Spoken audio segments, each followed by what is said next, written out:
Hello friends, ഇന്ന് എല്ലാവർക്കും എൻ്റെ വീഡിയോയിലേക്ക് സ്വാഗതം. ഇന്ന് നമ്മൾ പറയാൻ പോകുന്നത് വൺ കാർഡിനെ പറ്റിയിട്ടാണ്. അതായത് ഇതൊരു മെറ്റൽ കാർഡാണ് മെയിൻലി, ബട്ട് അത് നമ്മുടെ പ്ലാസ്റ്റിക് കാർഡും ഉണ്ട്. അപ്പോൾ ഇത് കിട്ടാൻ വേണ്ടിയിട്ട് നമ്മൾ എന്ത് ചെയ്യുന്നത് വെച്ചാൽ നമ്മൾ ആദ്യം ഇതിൻ്റെ സൈറ്റിൽ പോയി അപ്ലൈ ചെയ്യണം. അതായത് ഇത് അസോസിയേറ്റ് ചെയ്തിരിക്കുന്നത് നമ്മുടെ ബാങ്കുകളായ എസ് ബി ഐ ഇല്ല, നമ്മുടെ federal bank, south Indian bank അവരായിട്ട് ചേർന്നിട്ടാണ് ഇവർ നമുക്ക് ഈ ഇത് തരുന്നത്. അപ്പോൾ ഇതിന് മെയിനായിട്ട് നമ്മൾ ചെയ്യേണ്ടത് ഇതിൽ പോയി അപ്ലൈ ചെയ്യണം.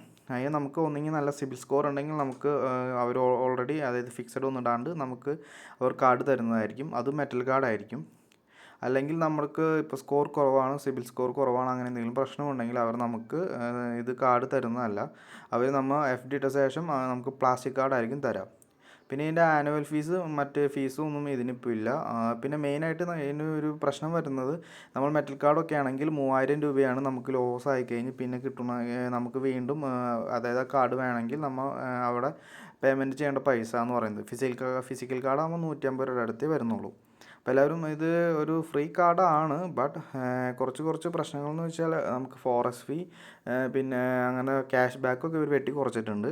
പിന്നെ നമുക്ക് ക്യാഷിലും, അതായത് ഇപ്പോൾ ആക്സിസ് ബാങ്കിൻ്റെ ഫ്ലിപ്കാർട്ടിൻ്റെ ആക്സിസ് ബാങ്ക് പോലെ 500 രൂപ പ്ലസ് GST ഒക്കെ വരുന്ന കാർഡുകൾ വെച്ച് നോക്കുമ്പോൾ ഇത് ഫ്രീ ആണ്. ബട്ട് നമ്മൾ അത് സിബിൽ സ്കോർ ഇല്ലാത്തവരാണെങ്കിൽ ഇപ്പോൾ 2000 ആയിരുന്നു പണ്ട്, ഇപ്പോൾ പക്ഷേ അത് 5000 ആക്കിയിട്ടുണ്ട്. 5000 രൂപ ഇട്ട് കഴിഞ്ഞാൽ നമുക്ക് 5000-ന് മേലെ അവർ രൂപ നമുക്ക് ക്രെഡിറ്റ് ആയിട്ട് നമ്മുടെ കാർഡിൽ ഉണ്ടാകുന്നതായിരിക്കും. ഇത്രയൊക്കെയാണ് ഇതിനെ മെയിനായിട്ട് പറയാനുള്ളത്. അപ്പോൾ പിന്നെ അതുപോലെ തന്നെ നമുക്ക് 6 മാസം ഇപ്പോൾ ഇതെടുത്ത ശേഷം 6 മാസത്തിനുള്ളിൽ നമുക്ക് ക്ലോസ് ചെയ്യുകയാണെങ്കിൽ നമുക്ക് നമ്മളവർക്ക് 3000 രൂപയുടെ അടുത്ത് ഫീസായിട്ട് അവർക്ക് പേയ്മെൻറ്റ് ചെയ്ത് കൊടുക്കേണ്ടി വരും. കാരണം അതിൻ്റെ ഫീസായിട്ട് അവരത് വാങ്ങിക്കുന്നതാണ്. 6 മാസം കഴിഞ്ഞിട്ടാണെങ്കിൽ അത് ഓക്കെയാണ്, കുഴപ്പമില്ല. അപ്പോൾ എല്ലാവർക്കും ഇത് നോക്കിയിട്ട് ഏതാ കാർഡ് എടുക്കാം. അതായത് ഫെഡറൽ ബാങ്ക് വരും, അത് നിങ്ങൾ അപ്ലൈ ചെയ്യുന്ന സമയത്ത് ഉള്ള പോലത്തെ സിറ്റുവേഷൻ അനുസരിച്ചായിരിക്കും അവർ കാർഡ് തരാം. ഫെഡറൽ ബാങ്ക് ഉണ്ട്, അതുപോലെ ചിലപ്പോൾ സൗത്ത് ഇന്ത്യൻ ബാങ്ക്, HDFC അതെല്ലാം വരും. ഇത് ടോട്ടലി ഒരു നൈസാണ്. ഇതിൻ്റെ ആപ്പ് വഴി നമുക്ക് ലോഗിൻ ചെയ്യാവുന്നതാണ്. പ്ലേ സ്റ്റോറിൽ വൺ കാർഡ് എന്ന് അടിച്ച് കഴിഞ്ഞാൽ എൻ്റെ ആപ്പ് വരും. അതിലൂടെ നമുക്ക് നമ്മുടെ ഇത് വെച്ച് കയറാവുന്നതാണ്. അതിൽ തന്നെ നമുക്ക് പാൻ കാർഡ് ഡീറ്റെയിൽസ് എല്ലാം കൊടുത്ത അക്കൗണ്ട് ഒറ്റയടിക്ക് ക്രിയേറ്റ് ആവുന്നതായിരിക്കും.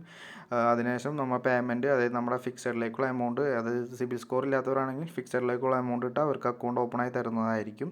അല്ലാത്തവർക്ക് ഫ്രീ ആയിട്ട് പേയ്മെൻറ്റ്, അതായത് ഫിക്സഡ് ഒന്നും ഇടാണ്ട് തന്നെ അവർക്ക് ഓപ്പണായി തരുന്നതാണ്. അപ്പോൾ അത്യാവശ്യം, അതായത് ഫ്രീ ആയിട്ട് അത്യാവശ്യം യൂസ് ചെയ്യാൻ പറ്റുന്ന ഒരു ക്രെഡിറ്റ് കാർഡാണ്.